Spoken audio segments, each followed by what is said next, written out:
Chapter 43. Peter's Test of Faith.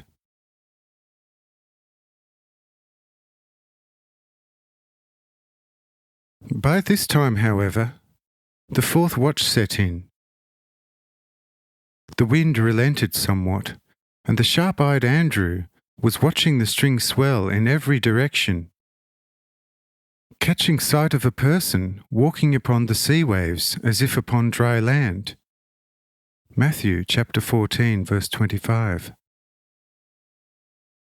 Here Andrew called the brethren, drawing their attention to the moving shape, saying, "Brethren, this is not a good omen, it is a sea ghost. When such beings show themselves, then seamen have nothing good to expect."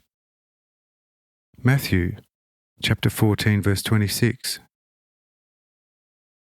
All easily agree with Andrew, taking much fright and starting to call out loudly, "O Jesus, why have you forsaken us, that we would all be irretrievably lost now? Oh, if you still are somewhere, then save us from certain doom." Whilst the disciples were still screaming thus, I approached the ship to within 10 paces, speaking to those shaking with fear. "Be of good cheer, it is I. Be not afraid." Matthew chapter 14, verse 27. Whereupon the disciples calmed down. Said Andrew, "By heaven, it is Jesus, our Lord and Master." Peter was still somewhat doubtful, saying, "If it is him, then he must let me step out onto the sea, so that I too, like he, would try a firm base for my feet." Says Andrew, "Are you going to have the courage to step out on the rough sea if he calls you?" Says Peter, "Of course, I know only too well that the sea is deepest here. If it is him, then I shall suffer no harm. If it is a ghost following us, then we are lost anyway. Then I go down before you only a few moments earlier to prepare a dwelling place for you all." Whereupon Peter went down to the lowest part of the hull, calling out to me, "Lord, if it is you, then bid me to come to you on the water." Matthew chapter 14, verse 28. And I said to him, "Come out and be convinced." To that, Peter stepped out of the ship and unto the water. To the brethren's screams with fear. When the brethren saw that Peter did not go under, but walked on the water like I, all doubt left them, and each believed that it is I. Peter made haste to get to me. Matthew chapter 14, verse 29.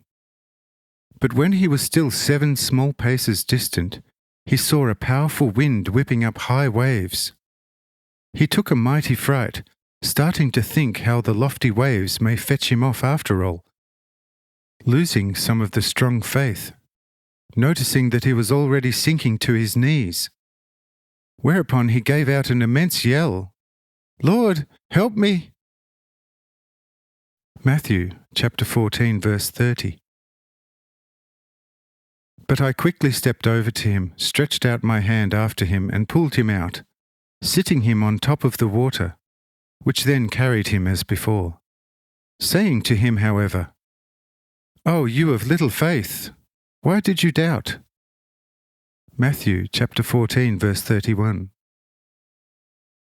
Don't you know that only undoubting faith is the master of all elements?